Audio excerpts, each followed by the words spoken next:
પ્રભુનો પુષ્કળ આભાર માનીએ છીએ આજ સવારને માટે કે દેવે આપણને ઉત્તમ દિવસ આપ્યો છે. આમેન. આજે હવે કયો મહિનો ચાલે છે? માર્ચ. બરાબર છે. અને આપણી પાસે કયું કેલેન્ડર છે? જસ્ટિન સાહેબ આપેલું તે છે કે કોઈ બીજું છે? જસ્ટિન સાહેબ વાળું છે. તેમાં ઉપર એક કલમ લખેલી છે. કોઈ વાંચી છે? કોઈ દિવસ ધ્યાન ગયેલું છે?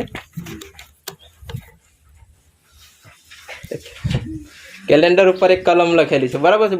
બધા મહિનામાં એક કલમ લખેલી છે. તો તેમાં એવું લખેલું છે કેમ કે યહોવા જ્ઞાન આપે છે. હાલેલુયા. તો આજે આપણો વિષય છે દેવનું જ્ઞાન. અને હું આશા રાખું છું કે આપણે હવે પછીનો વર્ષોમાં આપણે દેવના જ્ઞાન અને વચનોમાં વધતા જઈશું. આમેન. અને 5 વર્ષના માટે બધાને અભિનંદન, કોંગ્રેચ્યુલેશન. હાલેલુયા. તો પ્રશ્ન છે, જ્ઞાન એટલે શું? જ્ઞાન એટલે શું? આપણે બહુ જ્ઞાન એવી રીતે વાત કરીએ છીએ, બુદ્ધિ. તો જ્ઞાનની ડેફિનેશન કેવી રીતે આપી શકાય? જ્ઞાન એટલે શું?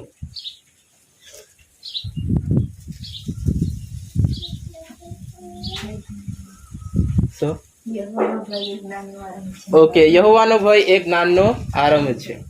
ઓકે, કલમ છે અને કલમમાં હા ને આમેન છે. બરાબર છે. હવે એકદમ સિમ્પલ રીતે આપણે સમજીએ જ્ઞાન એટલે શું. આપણે સવારે ઉઠીએ ત્યારથી આપણને જ્ઞાનની જરૂર પડે, બુદ્ધિની જરૂર પડે. હવે પ્રજ્ઞેશભાઈ ઓક્ટાપેડ વગાડે છે, એમને એક જ્ઞાન છે, આપણને નથી. આપણને આવડે ના આવડે.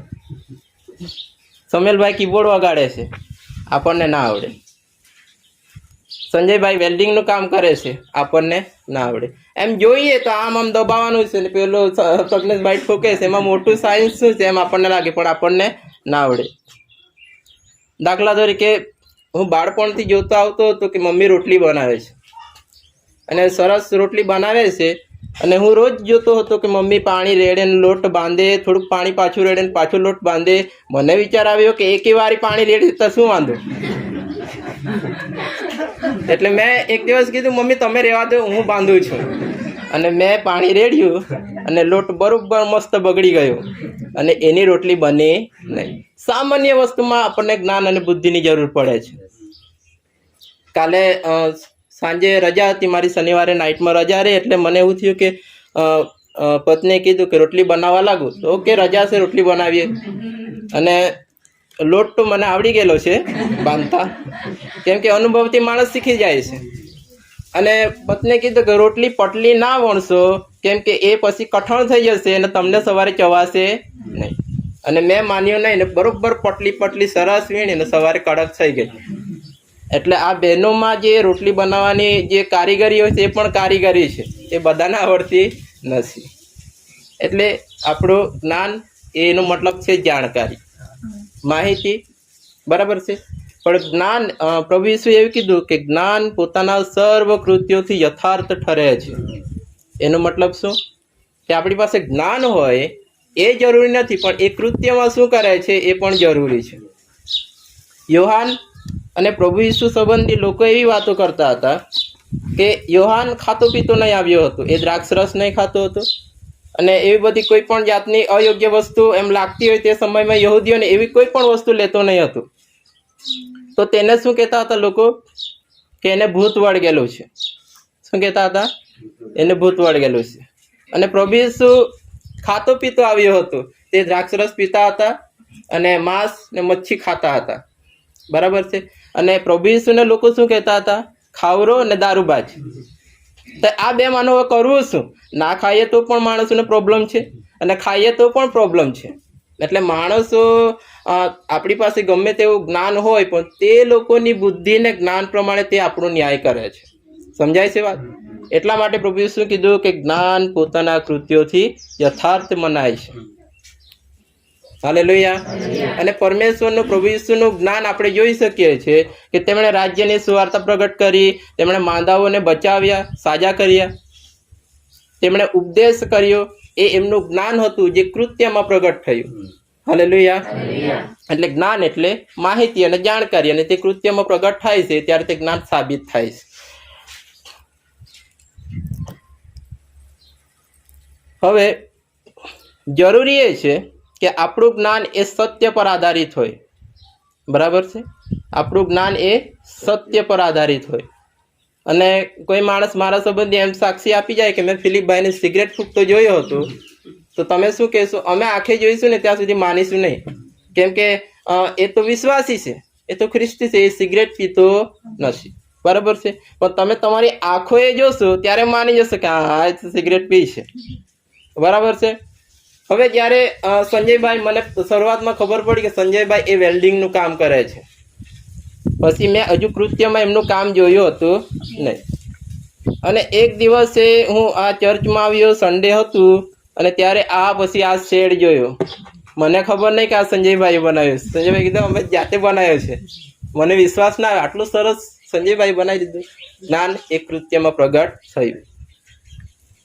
હાલેલુયા. હવે સત્ય પર આધારિત હોય એનો મતલબ શું?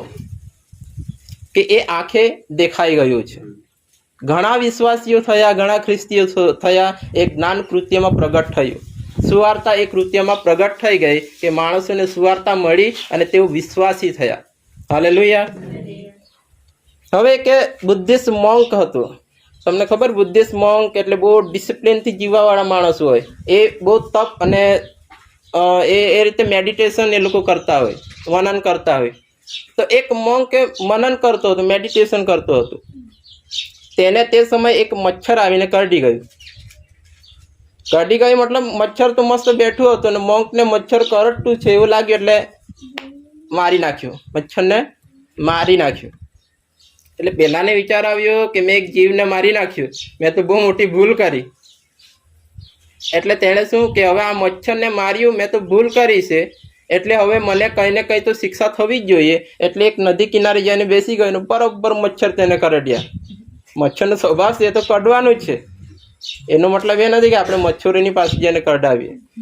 આ જ્ઞાન કેવું છે? એ સત્ય પર આધારિત નથી. અમારા પગાર કરે છે બધી હાજરી ને, એ પગાર કેટલું કોને આપવાનો? એક વ્યક્તિ છે, ગુજરાતી વ્યક્તિ છે, અને તે બેઠા હતા અને તેમના આંગળીઓમાં મેં અંગૂઠી જોઈ, બધી જાત જાતના કલરની હતી. હવે અને મને ઈચ્છા થઈ કે આટલી બધી અંગૂઠીઓ પહેરીને તમે કરો છો શું? આનું કારણ શું છે? તો તેમણે કીધું કે મને શનિ ના નડે ને એટલે મેં આ બધું પહેરેલું છે. એટલે આ ગ્રહ મને મારા જીવનમાં નડવો ના જોઈએ, એટલે મારા જીવનમાં બધું સારું સારું થાય તે માટે આ બધી અંગૂઠીઓ મેં પહેરી છે.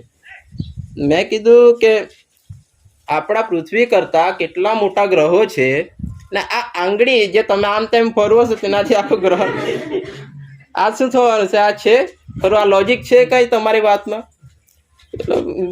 બે વખત વિચાર કરીને કહેશે તો વાત તો તારી સાચી, પણ જાતા લોકો કે એટલે આપણે પહેરી લેવાનું. એટલે આ જ્ઞાન એ સત્ય પર આધારિત નથી. એટલા માટે જ્ઞાન એ સત્ય પર આધારિત હોવું જોઈએ. હાલેલુયા. એટલે સાંસારિક જ્ઞાન એ જીવન જીવવાના માટે બહુ જરૂરી છે, પણ જરૂરી એ છે કે તે સાચું હોય. આપણે 60 ને 70 વર્ષમાં આપણને જ્ઞાનની બહુ જરૂર છે. આપણે જન્મીએ ત્યાંથી જ્ઞાનની જરૂર છે. મોટા થઈએ, આજે સામાન્ય માણસનું જે જ્ઞાન હોય છે તે શું હોય છે? જન્મે છે, ઉછરે છે, સમજદારી આવે છે, અને પછી એને ખબર પડે છે કે હવે તો મારે ભણવું પડશે, કેમ કે આખી દુનિયા ભણે છે અને છોકરાઓને સ્કૂલમાં નાખવું પડશે. અને છોકરાઓ સ્કૂલમાં જાય છે, બરોબર મહેનત કરે છે 20 વર્ષ 22 વર્ષ, અને પછી તેને ખબર પડે છે આ તો બહુ મોટી જવાબદારી છે પરિવારને સાચવવાનો, એટલે આ ભણી ગણીને હવે તો મારી મોટી નોકરી કરવી પડશે. હવે આ બધું થઈ જાય, નોકરી લાગી જાય, પછી તેને ખબર હવે તો મારે લગ્ન કરવું પડશે, અને પછી તેના લગ્ન થઈ જાય, પછી બાળકો થાય, એટલે બાળકોનો મારે ઉછેર કરવાનો છે, સારું પરિસ્થિતિમાં એ લોકોને રાખવાના છે. પછી બહુ મહેનત ને મજૂરી કરતા હોય તે લોકો, મા બાપ શું વિચારે કે મારી જેવી પરિસ્થિતિ હતી ને એવી પરિસ્થિતિ મારા બાળકોની ના આવી જોઈએ. એટલે આમ જીવન ચાલતું જાય છે. પછી બાળકો એ મોટા થઈ જાય છે, પછી હવે લગ્નની ચિંતા આવે છે. લગ્ન થઈ જાય છે, પછી નાના બાળકો પોતા પોતી હોય તેમને રમાડે છે, એમ પછી જીવન આખું પૂરું થઈ જાય છે. આ જીવનમાં હજારો સમસ્યાઓ આવે છે. છૂટાછેડાઓ થઈ જાય છે, પછી મા બાપને છોડીને છોકરાઓ જતા રહે, નહીં તો પછી મા બાપ હોય છોકરાને છોડી દે. એ બધી બહુ લાખો બધી સમસ્યાઓ આવતી હોય છે, અને એ રોજ આવશે, એ કોઈ દિવસ સમાપ્ત થશે નહીં. પણ આ બધી બાબતોમાં દેવનું જ્ઞાન એ આપણને કંઈક નવી આશા આપે છે. હાલેલુયા. પૃથ્વી પર બહુ બધા બુદ્ધિમાન લોકો થઈ ગયા અને હાલમાં છે. આપણે એ લોકોને મના કરી શકતા નથી. આજે પૃથ્વી પર જે બહુ જ્ઞાની લોકો કહેવાય છે એ છે વૈજ્ઞાનિકો, ડૉક્ટરો, એન્જિનિયર્સ, પછી બહુ મોટા મોટા અધિકારીઓ છે. બહુ બધું જ્ઞાન છે એ લોકોની પાસે, અને એ લોકોનું જ્ઞાન સાંભળીને આપણને પણ આશ્ચર્ય થાય. આ મોબાઈલ ફોન બનાવ્યો છે એ કોઈક શોધ કરી અને આ મોબાઈલ બનાવ્યો. આજે માણસોને મોબાઈલ વગર ચાલે નહીં, એટલું જબરજસ્ત બનાવી દીધું વસ્તુ. બરાબર છે. આ બધું જ્ઞાન છે, આ બધી બુદ્ધિ છે. તો આપણને એમ લાગે કે આ પેલું દેવના જ્ઞાન કરતાં તો આ બધું જ અઘરું જ્ઞાન છે. આપણને બહુ એમાં રસ પડે. બરાબર છે. હવે આ બધું વૈજ્ઞાનિકો જે તર્ક ને વિતર્ક કરે છે એ બધું જ્ઞાન આવ્યું ક્યાંથી? જ્ઞાનની શરૂઆત થઈ ક્યાંથી? આપણે પહેલાં વાત કરી, કેમ કે યહોવા જ્ઞાન આપે છે. વૈજ્ઞાનિકોમાં દેવે આત્મા મૂક્યો છે. આપણા બધામાં દેવનો આત્મા હશે. પવિત્ર આત્મા નથી, પણ આપણે જીવીએ છીએ તે આત્મા દ્વારા જીવીએ છીએ, સમજીએ છીએ, લાગણીઓ છે, ભાવનાઓ છે, એ બધી આપણે અનુભવીએ છીએ આત્માથી. બરાબર છે. તો આપણને એમ લાગે કે આ લોકો તો બહુ બુદ્ધિમાન છે, અને આ બુદ્ધિમાન લોકો એ દેવનો સ્વીકાર કરતા નથી. વૈજ્ઞાનિકો નાસ્તિક હોય છે, એ દેવનો સ્વીકાર કરતા નથી. એટલે દેવ નથી એ સાબિત કરવાને તેઓ લાખ મથામણ કરે છે. પણ આપણે જ્યારે આ સૃષ્ટિને જોઈએ છીએ ત્યારે દેવ પોતે સાબિતી આપે છે કે હું પોતે છું. હાલેલુયા.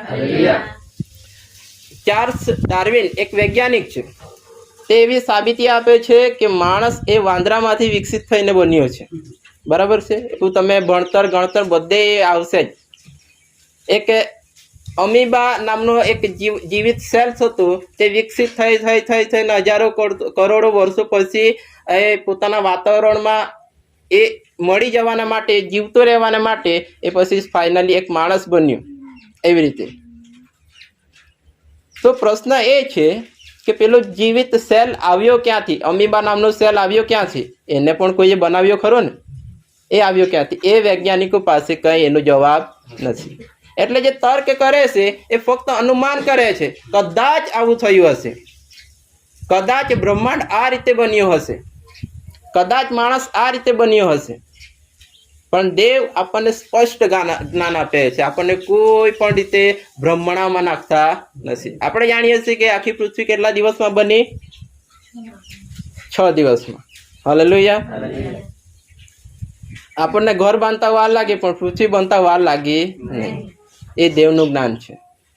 માણસોને વિશ્વાસ કરવું બહુ અઘરું. આમ શબ્દ બોલે એટલે કંઈ થઈ જતું હશે. એવા ઘણા જ્ઞાની એમ કે શબ્દ બોલે એટલે કંઈ થઈ જવાનું છે. હમણાં ટેકનોલોજી આવી કે 3 તાળી પાડો એટલે બલ્બ હળગી જાય. બરાબર છે.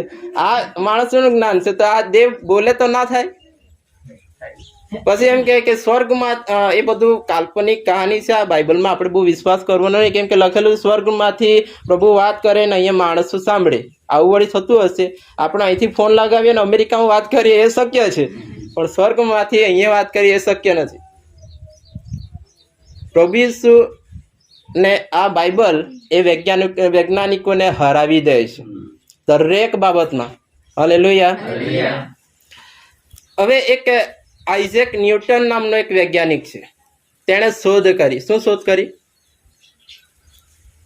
આઇઝેક ન્યૂટને શું શોધ કરી? ભણેલાઓને તો ખબર જ છે, ખબર હોવી પણ જોઈએ. શું શોધ કરી?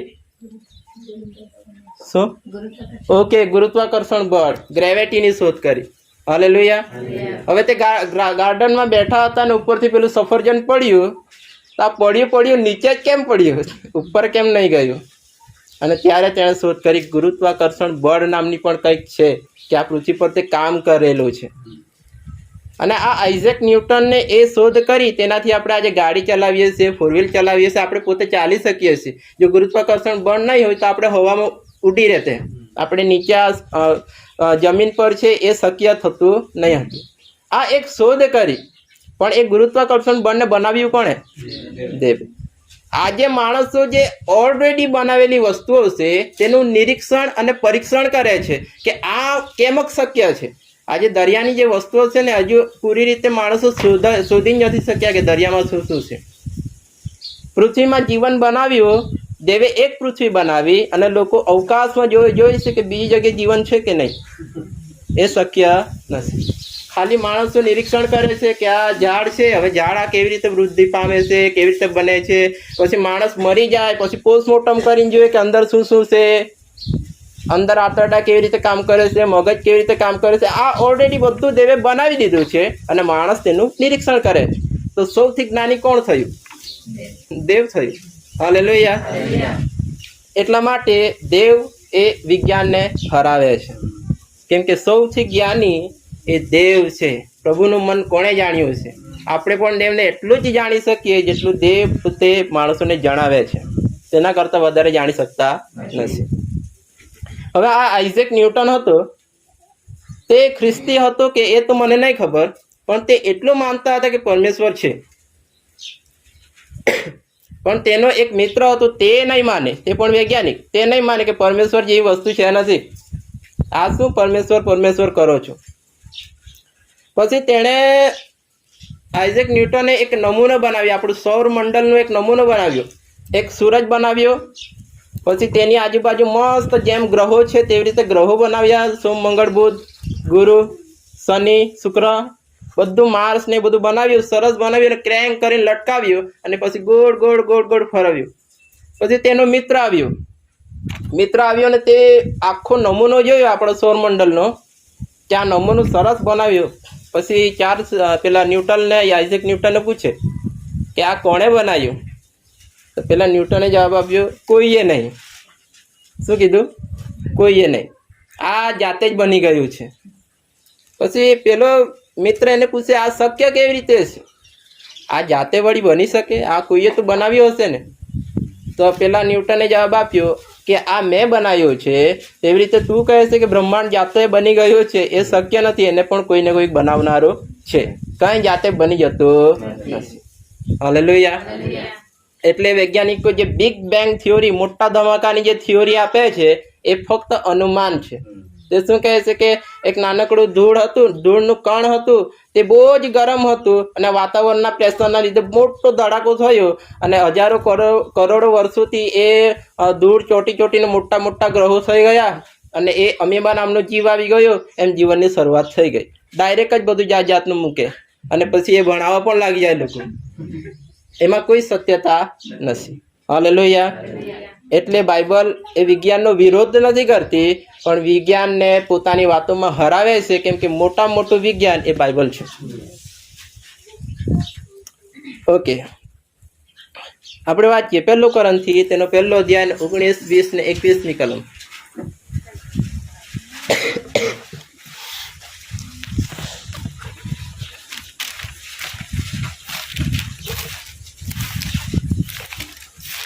પહેલો કોરિન્થી 1 અધ્યાય 19, 20 અને 21. કેમ કે લખેલું છે કે હું જ્ઞાનીઓના જ્ઞાનનો નાશ કરીશ અને બુદ્ધિમાનોની બુદ્ધિને નિરર્થક કરીશ. જ્ઞાની ક્યાં છે? શાસ્ત્રી ક્યાં છે? આ જમાનાનો વાદ વિવાદ કરનાર ક્યાં છે? શું દેવે જગતના જ્ઞાનને મૂર્ખતા ઠરાવી નથી? ઓકે, પછી કેમ કે જ્યારે દેવે પોતાના જ્ઞાન પ્રમાણે નિર્માણ કર્યું હતું તેમ જગતે પોતાના જ્ઞાન વડે દેવને ઓળખ્યો નહીં. ત્યારે સુવાર્તા પ્રગટ કરવાની મૂર્ખતા વડે વિશ્વાસ કરનારાઓનું તારણ કરવાનું દેવને પસંદ પડ્યું. હાલેલુયા. વિશ્વાસ કરનારાઓનું તારણ કરવાને દેવને પસંદ પડ્યું. ફક્ત વિશ્વાસ કરવો એ જરૂરી છે જે દેવ સુવાર્તા આપે છે. હાલેલુયા. આજે કોઈ ભણેલા ગણેલા વ્યક્તિને તમે સુવાર્તા આપો ને ત્યારે તે શું કહે છે? આ શું બધી વાતો લઈને બેઠો છે? આપણે કંઈ સારી વાતો કરો, કોઈ પિક્ચરની વાત કરો, કોઈ ગમ્મતની વાત કરો, મજાકની વાત કરો. આ સુવાર્તા શું છે? એને બહુ મૂર્ખતા લાગે કે આ તો વળી આપણે બહુ સારી વાતો કરતા આ શું સુવાર્તા લઈને બેસી ગયા. શરૂઆતમાં હું વિશ્વાસી બન્યો ને તો બહુ મેં એગ્રેસિવ હતો કોઈ પણ બાબત સંબંધી. કોઈ ધર્મમાં આમ તેમ દેખાય ને એટલે મેં હું તરત જ એને પેલું કરી દઉં, બહુ જ વાદ વિવાદમાં ઉતરી પડવું કે આવું નથી તેવું નથી. પછી ધીરે ધીરે એ સમજ આવતી ગઈ કે કોની આગળ સુવાર્તા આપવી ને કોની આગળ નહીં. કોઈ વો જે ધિક્કારતું હોય આપણી સુવાર્તાને તે લોકોને આગળ સુવાર્તા આપવાની જરૂર નથી, કેમ કે નાશ પામનારા પણ લોકો છે. અને જે વિશ્વાસ કરવાના હોય ને, તમે એક શબ્દ પણ સુવાર્તા નહીં આપો ને તો પણ આવીને બેસી જશે, આપણી સુવાર્તા સામે પડીને પણ સાંભળી લેશે. હાલેલુયા. અહીંયા લખેલું છે કે હું જ્ઞાનીઓનો જ્ઞાનનો નાશ કરીશ અને બુદ્ધિમાનોની બુદ્ધિને નિરર્થક કરી નાખીશ. હવે નિરર્થક કેવી રીતે કરી શકાય?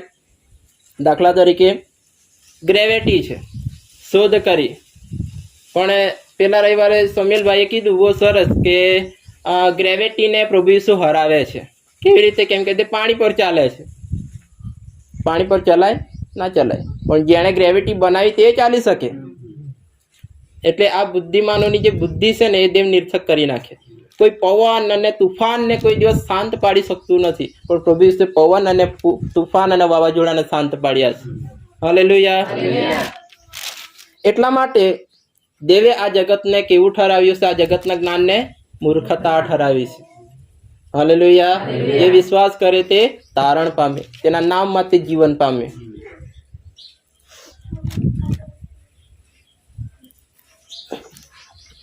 આપણા બાઇબલમાં સૌથી જ્ઞાની વ્યક્તિ કોણ હતો? સુલેમાન. બરાબર છે. હવે સુલેમાનની પાસે બધું જ્ઞાન હતું. સુલેમાનની પાસે ફક્ત પ્રભુ ઈસુનું જ્ઞાન નહીં હતું. તેણે આખા ઇઝરાયલનો ન્યાય કરવાનું જ્ઞાન હતું, પણ તેની પાસે સુવાર્તા હતી નહીં. તે બહુ જ જ્ઞાની હતું.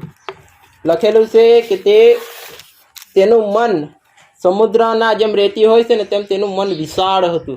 વિશાળ હતું એટલે કોઈ વસ્તુ છે ને એ મોટી છે એવું નથી, પણ એની વિચારવાની ક્ષમતા એટલી બધી હતી. એ દરેક બાબતને જોતો ને તેના સંબંધી તે વિચાર કરવા લાગતો, આવું કેમ? એટલે તેણે બહુ બધા વૃક્ષો પર તેણે બહુ બધા પુસ્તકો લખ્યા, તેણે બહુ બધા ગીતો લખ્યા, અને તેનો જે બેસવાનું સિંહાસન હતું તે પણ બહુ આશ્ચર્યકારક હતું. હાથી દાંતનું એ સિંહાસન હતું, અને તેના દરબારીઓનું ઉઠવું અને બેસવું, તેનો આખો રાજ્ય મહેલ, અને તેણે જે વસ્તુઓ સિદ્ધ કરી હતી તે બહુ જ અદ્ભુત હતી. એટલા માટે શેબાની રાણી પણ એને જોવામાં આવી, અને પછી એણે સાક્ષી આપી કે તારા રાજ્ય સંબંધી મને અડધું પણ કહેવામાં આવ્યું નહીં હતું. હવે હું આંખે પોતે પ્રત્યક્ષ જોઉં છું. અને આ સુલેમાનની પાસે બહુ જ્ઞાન હતું. એટલે તેણે શું નક્કી કર્યું કે હું બધું જ કરી લઉં, મેં વિનોદ કરી લઉં, આખી દુનિયામાં શું શું થાય છે બધું જ જોઈ લઉં. અને પછી ફાઇનલી એ શું કહે છે પોતાના પુસ્તકમાં? વ્યર્થતાની વ્યર્થતા અને સગડું વ્યર્થ છે. હાલેલુયા. આપણે વાંચીએ સભા શિક્ષક તેનો 2 અધ્યાય અને 10મી કલમ.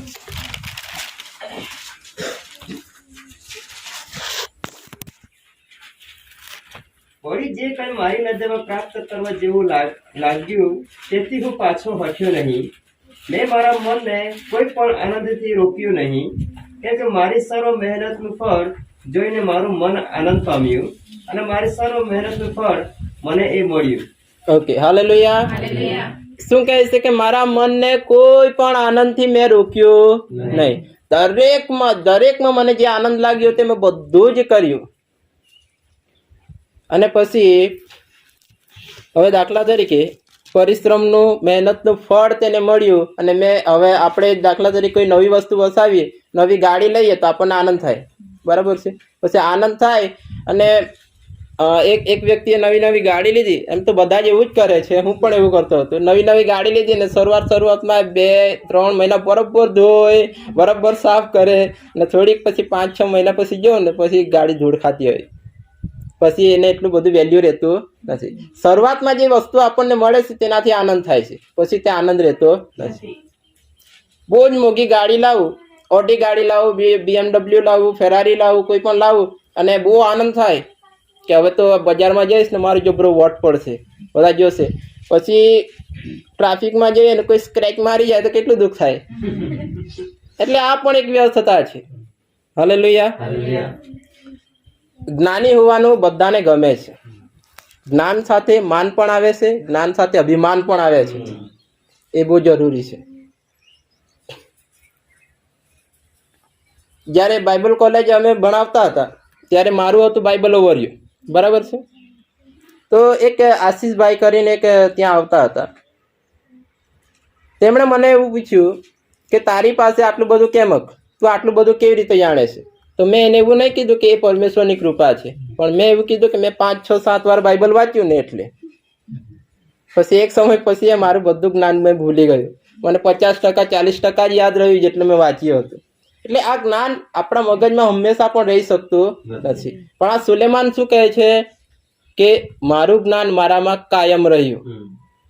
સુલેમાન શું કહે છે? મારું જ્ઞાન મારામાં કાયમ રહ્યું, છતાંય તે મૂર્તિ પૂજક થયું.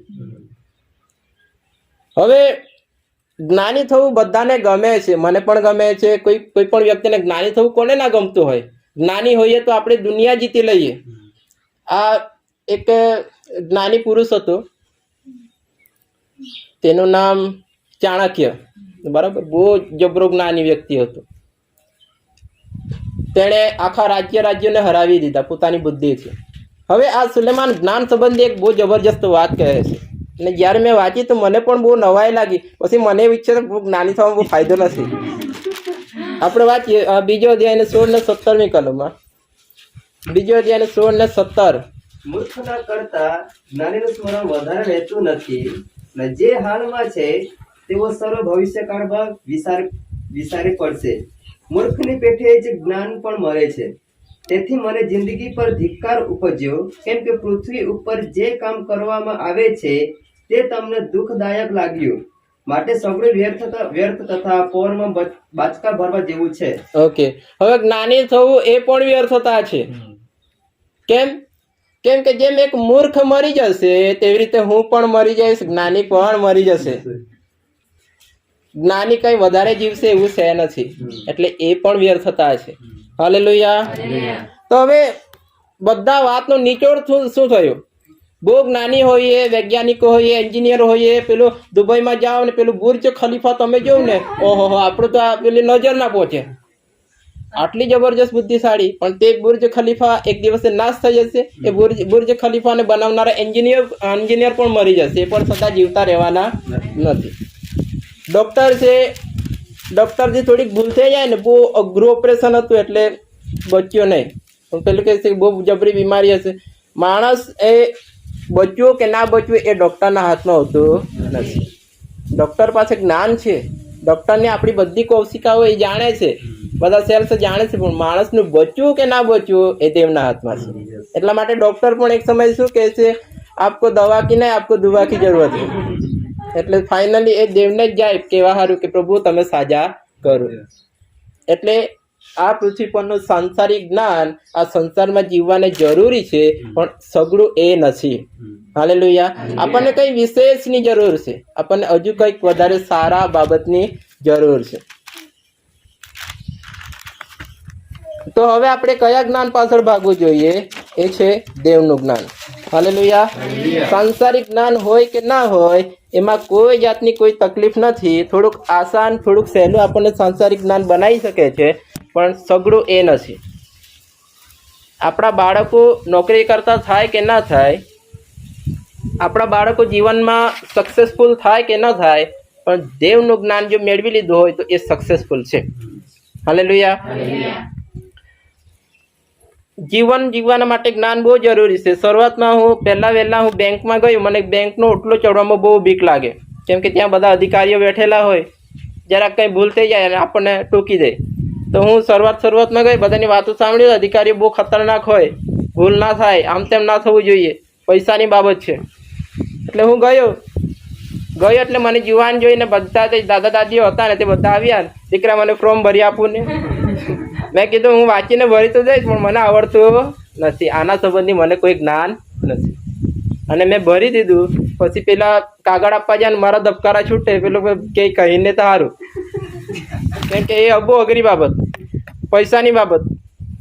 પણ હું તમને કહેવા માંગુ છું, બેંક કરતાં આપણી પાસે વિશેષ જ્ઞાન છે. હાલેલુયા. કમ્પ્યુટર ને મોબાઈલ કરતાં આપણી પાસે વિશેષ જ્ઞાન છે. ઓકે, હવે દેવનું જ્ઞાન શું છે? ચાલો એક વાક્યમાં, કોઈ પણ એક વાક્યમાં બોલી શકો છો કે દેવનું જ્ઞાન શું છે?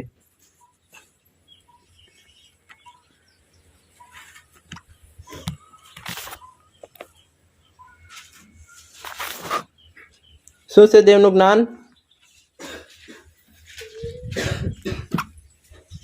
બાઇબલમાંની કોઈ પણ વાત કહી શકો છો, એ દેવનું જ્ઞાન છે.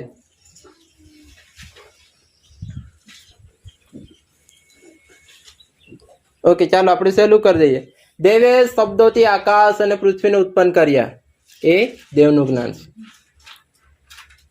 દેવે માણસને પોતાના સ્વરૂપ અને પ્રતિમા પ્રમાણે ઉત્પન્ન કર્યા, એ વાંદરામાંથી ઉત્પન્ન થયું નથી, એ દેવનું જ્ઞાન છે. માણસ જાતે પાપ કર્યું અને એ પાપનું પરિણામ મૃત્યુને લઈ આવ્યું, અને મૃત્યુમાંથી બચવાને માટે, પાપની કિંમત ચૂકવવાને માટે પ્રભુ ઈસુ પોતે આવ્યા અને આપણને પાપની માફી મળી, એ દેવનું જ્ઞાન છે. દેવનું જ્ઞાન કહે છે કે આપણે બધા મરી જઈશું, અને દેવનું જ્ઞાન એમ પણ કહે છે કે જેટલા પ્રભુ ઈસુ પર વિશ્વાસ કરે છે તેમાં પાપની માફી મેળવે છે અને તે લોકોને અનંતકાળનું જીવન મળે છે. હાલેલુયા. આ જ્ઞાન એ જગતની પાસે નથી. તમે હમણાં જાણો છો કે પ્રભુ ઈસુ પર વિશ્વાસ કરવાથી આપણને પાપની માફી મળે છે, અને જે પાપના પરિણામથી મોત આવતું હતું તેમાંથી આપણને અનંતકાળનું જીવન મળે છે. હાલેલુયા. બસ આટલું તમે જાણી ગયા છો ને તો તમે તમારા જીવનમાં સક્સેસફુલ છો. 1000 વસ્તુઓ, 1000 સમસ્યાઓ આપણા જીવનમાં આવશે, પણ આ બાબતો જો ખબર હોય ને, આ બાબતોમાં આપણે સ્થિર છીએ ને, તો આપણને કોઈ પણ બાબત હલાવી શકતી નથી. જો કોઈ માણસ કહી જાય કે તને કેન્સર છે, તો આપણે ટેન્શન લેવાની જરૂર નથી, કેમ કે મારામાં અનંત જીવન છે. હું આ શરીર છોડીને જતો રહીશ, પણ હું દેવની પાસે જઈશ. આ પૃથ્વી પર નાની નાની બાબતમાં આપણને આનંદ આવે અને પાછા આપણે નિરાશામાં જતા રહીએ, આનંદ આવે અને પાછા નિરાશામાં જતા રહીએ. ચિકન ખાઈએ તેટલી વાર સરસ સ્વાદ લાગે, પછી ખાઈ જઈએ, પછી એ આનંદ રહેતો નથી. પણ અનંતકાળમાં એવું છે કે એ હંમેશા આનંદ રહેશે. જે આપણને આનંદિત, જે હૃદય ફીલ થાય છે હમણાં, એ અનંતકાળમાં હંમેશના માટે રહેશે. હાલેલુયા. આપણે વાંચીએ 1 કોરિન્થી 2 અધ્યાય અને 7 અને 8 અને 9 કલમ.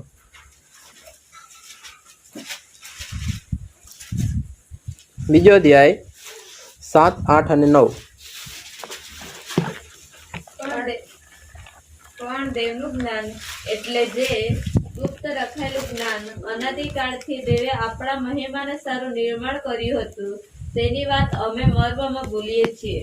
આ જમાનાના અધિકારીઓમાંના કોઈને તે જ્ઞાનની ખબર નથી, કેમ કે જો તેઓને તેની ખબર હોત તો તેઓ મહિમાવાન પ્રભુને વધસ્તંભે ન ચડત. પણ લખેલું છે કે જે વાના આંખે જોયા નથી અને કાને સાંભળ્યા નથી, જેઓ માણસના મનમાં પેઠા નથી, જે વાના દેવે પોતાના પર પ્રેમ કરનારાઓને સારું સિદ્ધ કર્યા છે. હાલેલુયા.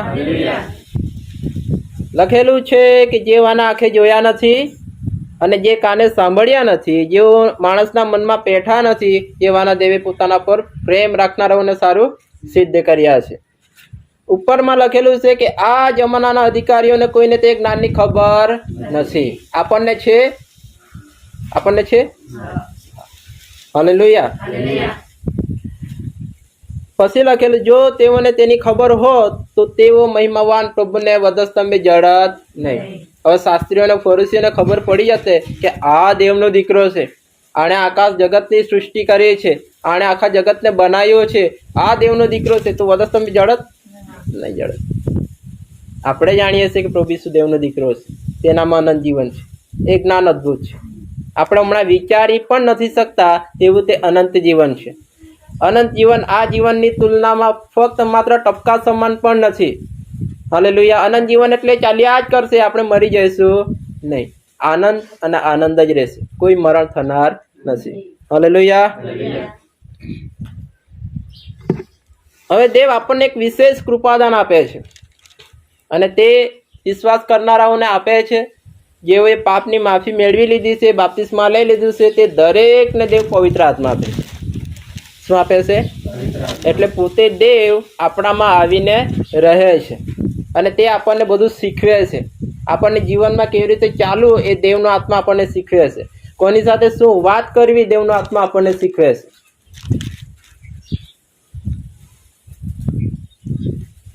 હવે આપણે બધા મંડળીમાં છીએ, આપણે મંડળીમાં આવીને બેસીએ છીએ, આપણે મંડળીમાં સેવા કરીએ છીએ. મંડળીમાં કેવી રીતે વાત અને વ્યવહાર ને વર્તન કરવું એ પણ પવિત્ર આત્મા આપણને શીખવે છે. હાલેલુયા. મંડળીમાં કેવી રીતે વ્યવસ્થા જાળવવી એ પણ પવિત્ર આત્મા આપણને શીખવે છે. મુલાકાત મંડપ બનાવવાને માટે દેવે 2 માણસોના આત્માથી ભરપૂર કર્યા હતા. કોઈને નામ ખબર હશે? મુલાકાત મંડપ જ્યારે બનાવવાનું હતું ત્યારે દેવે 2 માણસોના આત્માથી ભરપૂર કર્યા હતા. એક હતો બઝાલએલ અને બીજો હતો આહોલિયાબ. લગભગ નિર્ગમન 31 છે. તેઓને ઈશ્વરે દેવના આત્માથી ભરપૂર કર્યા હતા.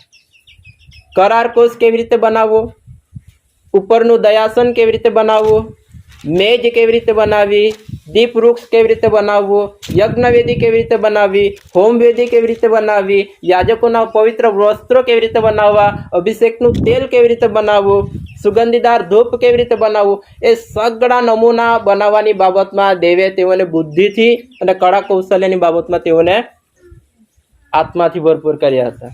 હાલેલુયા. આજની તારીખમાં મુલાકાત મંડપ છે નથી, આજની તારીખમાં મંડળી છે અને દેવે દરેકને પવિત્ર આત્મા આપ્યું છે કે આપણે મંડળીમાં કેવી રીતે ચાલવું.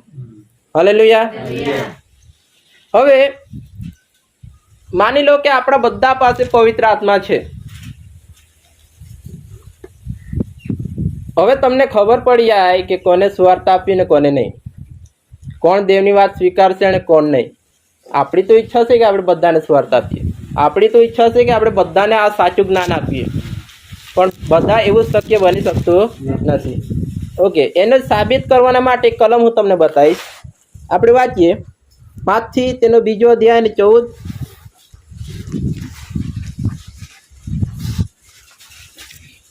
ઓકે, 2 અધ્યાયમાં નથી, 2 કોરિન્થી 2 અધ્યાય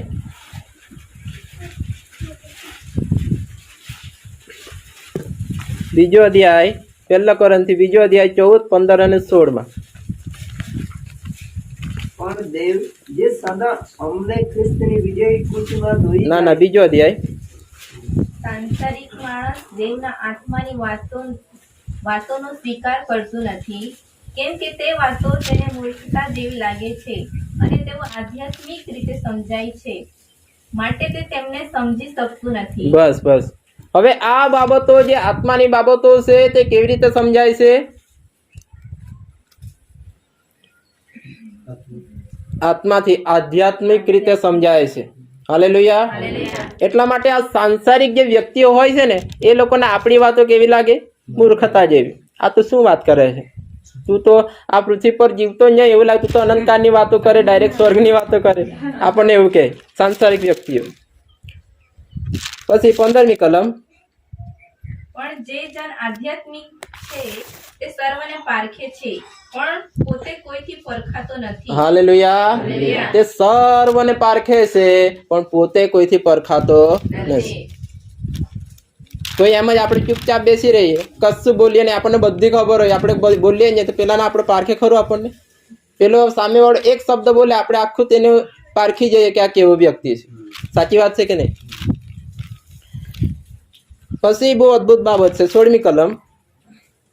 કેમ કે પ્રભુનું મન કોણે જાણ્યું છે કે તે તેને બોધ કરે, પણ અમને તો ખ્રિસ્તનું મન છે. હાલેલુયા. હવે આપણને પવિત્ર આત્મા આપવામાં આવ્યો છે. હવે આપણને કેવું મન છે? ખ્રિસ્તનું મન છે. હવે આ સાંસારિક જે મન હતું તે હવે સાઈડ પર છે, બીજા 3જા નંબર પર છે, પણ પહેલા નંબર પર હવે ખ્રિસ્તનું મન છે. હવે આપણને હવે દેવની જ્ઞાન અને દેવની બુદ્ધિ છે. 2 તિમોથીમાં એમ લખ્યું છે કે હવે તમને ભયનો આત્મા નહીં પણ સાવધ બુદ્ધિનો આત્મા આપવામાં આવ્યો છે. એટલા માટે જો તમારી પાસે પવિત્ર આત્મા છે તો તમે સર્વ લોકો કરતા બુદ્ધિમાન છો. સર્વ લોકો મતલબ સાંસારિક માણસો કરતા. હાલેલુયા. માંડવીના એક સેવક હતા, છે હયાત છે, અને તે એક વખત બેંકમાં ગયા અને કોઈ નવી સિસ્ટમ આવેલી હતી, એમને ખબર નહીં હતી, અને તે પૂછવા ગયા એક બેનને કે આ પેલું કેવી રીતે ચલાવવાનું, મને કેવું તો ખરા. પેલી બેને કીધું આવા મૂર્ખા માણસો આવી જાય ને તમારું તો મગજ જતું રહે. તો પેલા સેવકે કીધું કે આ બાબત સંબંધિત તને જ્ઞાન છે, તારા કરતા વિશેષ જ્ઞાન મારી પાસે છે, જે મારી પાસે સારું છે. હાલેલુયા. તેની પાસે દેવનું જ્ઞાન હતું. આ જરૂરી એ છે કે આપણે આ દુનિયામાં હોશિયાર હોઈએ કે નહીં હોઈએ, પણ દેવની વાતોમાં હોશિયાર હોઈએ. હાલેલુયા. ઓકે, હવે છેલ્લી કલમ આપણે જોઈએ, માથી તેનો 7મો અધ્યાય અને 6ઠ્ઠી કલમ. સુવાર્તા કોને આપવી જોઈએ? જે પવિત્ર છે તે કૂતરાઓને આગળ ન નાખો ને તમારા મોતી ભૂંડોની આગળ ન ફેંકો. બસ. હવે જે પવિત્ર છે, સુવાર્તા પવિત્ર છે કે નહીં? દેવના રાજ્ય એ પવિત્ર છે. લખેલું છે કે એ કૂતરાઓની આગળ ન નાખો કે ભૂંડોની આગળ ન ફેંકો. હવે આપણને એમ લાગે કે પ્રભુ તમે તો માણસોને તમે કૂતરા કહી દીધા, પછી તમે તો ડુક્કર કહી દીધા. પણ આ પ્રભુ ઈસુ કોઈક બીજા સંદર્ભમાં કહે છે. એનો મતલબ એ છે કે કૂતરાઓ એ અશુદ્ધ હોય છે. તે સમયમાં જે નિયમશાસ્ત્ર પ્રમાણે તે કૂતરાઓ અશુદ્ધ હોય છે, પછી ડુક્કરો અશુદ્ધ હોય છે. એટલા માટે પ્રભુએ કીધું કે અશુદ્ધ માણસો હોય જે સુવાર્તાઓને ધિક્કારતા હોય તેઓને આગળ તમારા મોતી નાખશો નહીં. હવે કૂતરાઓ મોતીની કિંમત સમજે ખરા? આપણને એક ડાયમંડ મળી જાય તો આપણે વણી લઈએ ને, પણ કૂતરાઓ વણે ખરા? ના વણે. આપણે તેની આગળ મોતી નાખી દઈએ તો ઉપર ચગદીને જતા રહે છે, પણ એની કિંમત એ લોકો જાણતા નથી. દેવનું રાજ્ય એક મોતી જેવું છે, જે કૂતરાઓની આગળ નાખી શકતા નથી. પછી રખને તેઓ તે પોતાના પગ તળે છૂંદે. હા, પછી તે લોકો પોતાના પગ તળે છૂંદે ને તમને ફાડી નાખે. આપણે બધું સ્વર્ગની વાતો કરીએ ને, એટલે એવી પૃથ્વી પરની વાતો કરશે, આપણને ગૂંચવી નાખશે. હાલેલુયા. ઓકે, હવે એક દાખલો આપું આ બાબતને સમજવા માટે. સાંસારિક દાખલો છે, પણ આપણે આધ્યાત્મિક રીતે સમજીએ. અમે ટ્રેનમાં આવતા હતા નાઇટ કરીને, અને તે સમયે નાઇટની ટ્રેન ચાલુ હતી, એટલે સવારે 9 વાગે અમે ટ્રેનમાં આવતા હતા. બહુ આરામથી બેઠા હતા. અને રોજ એક વોચમેન આવે એટલે તે નોકરી પરથી આવે, અને તે વોચમેનની થોડીક ઉંમર હતી, લગભગ 60-65 વર્ષની ઉંમર હશે.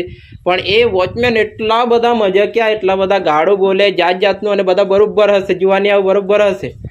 એટલે તે આવે એટલે બધું જાતનું મજાક કરતા આવે, અને ફાવે તેમ બોલે, ફાવે તેમ ગાળો આપે. અને તે દિવસે એવું બન્યું કે અમે બધા બેઠા હતા, અને એક સિંગલ સીટ પર એક પ્રિન્સિપલ બેઠો હતો. અને તે કોઈક સ્કૂલનો પ્રિન્સિપલ, એટલે એ પ્રિન્સિપલ કહેવાય બહુ વ્યવસ્થિત હોય. પ્રિન્સિપલ બધું ગમે તેમ ના બોલતા હોય, બહુ વ્યવસ્થિત ચશ્મા પહેરેલા હતા, બહુ વ્યવસ્થિત કપડાઓ પહેરેલા હતા, અને બહુ જ આરામથી એમ બેઠા હતા શાંતિમાં, અને પેલા વોચમેનને વાતો સાંભળતા હતા. પછી તેને ખબર નહીં શું થયું, વોચમેનને કહે છે કે હવે ફાવે તેમ આટલી ઉંમરમાં તમે બોલો છો એ તમને શોભે? બહુ શાંતિથી કીધું, શિખામણ આપી કે આવું તમને શોભે ખરું? આ તો છોકરાઓ સારા છે એટલે હસી કાઢે છે, પણ બીજા હશે તો તને મારી પણ દેશે, આવું ના બોલવાનું. અને પેલા દાદા સાંભળ્યા, અને એમના વાતો પરથી મને એવી ખબર પડી કે એ પોતાના જીવનથી બહુ પરેશાન છે, એટલે બહુ મજાક મસ્તી ગમે તેમ કરે છે. બહુ હેરાન થયેલા એ વોચમેન હતા, એ દાદા હતા. એટલે પેલા દાદાએ પેલા પ્રિન્સિપલને શું કીધું, તમને એમ કે ખુરશી પર બેઠા બેઠા જીવન શું છે ને એ તમને ના ખબર પડે, પૈસાની જે તકલીફો હોય ને એ તમને ના ખબર પડે. એટલે અમારે બહુ તકલીફ, એટલે આવું બધું મજાક નહીં કરવું. પણ પછી 2-4 ગાળો હાથે ચીપકાવી આપી, એટલે પેલા પ્રિન્સિપલનું મોઢું ઉતરી ગયું. પછી અમે ઉતર્યા ત્યાં સુધી એક શબ્દ પણ તે બોલ્યા નહીં.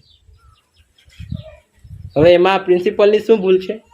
કંઈ ભૂલ નથી, તેમણે તો શિખામણ આપીને. અને ત્રીજે દિવસે પ્રિન્સિપલ ગાડીમાં પણ આવવાનું છોડી દીધું. ગાડીમાં પણ ના, ડબ્બામાં પણ, ગાડીમાં કદાચ આવતા હશે પણ ડબ્બામાં આવવાનું બેસવાનું છોડી દીધું. એટલા માટે કોઈને શિખામણ જ્ઞાનની વાતો પણ એ યોગ્ય હોય ને તેને કહેવાય. બધાને જઈને સલાહ ના આપતું ફરાય, બરાબર છે? તેવી રીતે આ રાજ્યની સુવાર્તા છે. દેવની રાજ્યની સુવાર્તા એ પવિત્ર છે. પવિત્ર આપણે ભૂંડોની આગળ નાખી શકતા નથી. હાલેલુયા. દેવનું વચન એમ કહે છે કે મારા લોકો જ્ઞાન ન ભાવે નાશમાં જાય છે. હવે પછીના વર્ષો આપણે જ્ઞાનમાં વધીશું, પણ જ્ઞાન આપણે સોચી સમજીને બધાને વહેંચીશું. હાલેલુયા. સારું, આટલા વચન તો કે દેવ આશીર્વાદિત કરે. આમેન.